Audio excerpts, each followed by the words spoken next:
نحمده و نصلی علی رسوله الکریم. قرآن مجید میں ارشاد ربانی ہے یا ایھا رسول بلغ ما انزل الیک من ربک ولم تفعل فما بلغت رسالتہ واللہ یعصمک من الناس ان اللہ لا یہدی القوم الکافرین. اے رسول پہنچا دو جو آپ کی طرف آپ کے رب کی طرف سے نازل کیا گیا. اگر آپ نے ایسا نہیں کیا تو آپ نے رسالت کا پیغام نہیں پہنچایا اور اللہ لوگوں سے آپ کی حفاظت فرمائے گا. بے شک اللہ رب العزت لا یہدی القوم الکافرین، اللہ کافروں کو ہدایت نہیں دیتا.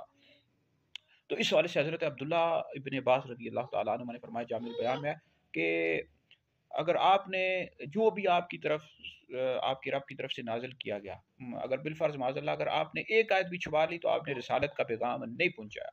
تو نبی کریم علیہ الصلوۃ والسلام پر اللہ رب العزت کی طرف سے جو بھی نازل ہوا، اللہ نبی کریم علیہ الصلوۃ والسلام نے وہ پیغام امت تک پہنچا دیا، لوگوں تک پہنچا دیا. اب اگر کوئی بدبخت ملعون نبی کریم علیہ الصلوۃ والسلام پر اعتراض کرے کہ نبی کریم علیہ السلام نے یہ نہیں پہنچایا تو یہ نہیں پہنچایا، اعتراض کرے، تو ایسا شخص دائرہ اسلام سے خارج ہے. نبی کریم علیہ السلام نے سب کچھ پہنچا دیا. اب اگر کوئی بدبخت ملعون روافضیوں میں سے اٹھ کر یہ کہتے اور کہیں کہتے بھی ہیں کہ حضرت علی رضی اللہ تعالیٰ عنہ کو خلیفہ بنانا چاہیے تھا اور نبی کریم علیہ الصلوۃ والسلام نے ان کو خلیفہ کیوں نہیں بنایا، اس طرح کے اعتراضات فضول کرے تو ایسا شخص دائرہ اسلام سے خارج ہے.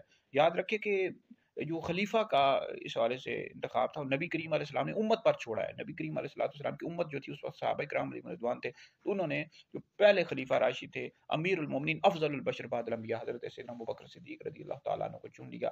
تو حضور علیہ الصلوۃ والسلام نے یہ امت پر چھوڑا تھا. ٹھیک ہے جی.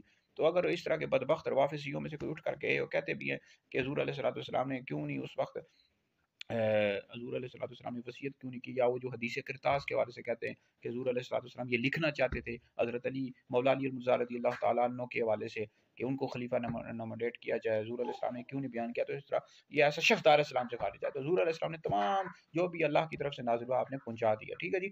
تو یہ امت پر چھوڑا گیا تھا. حضور علیہ الصلوۃ والسلام کی بے شمار حدیث ملتی ہے کہ حضور علیہ السلام نے اشارتاً امت کو پیغام دیا صحابہ کو کہ جو پہلے خلیفہ راشد ہوں گے حضرت سیدنا صدیق اکبر رضی اللہ تعالیٰ عنہ. جیسے حضور علیہ السلام نے اپنی حیات میں صدیق اکبر رضی اللہ تعالیٰ عنہ کو اپنے مسئلے پر کھڑا کیا اور انہیں نماز پڑھائی، امامت کروائی.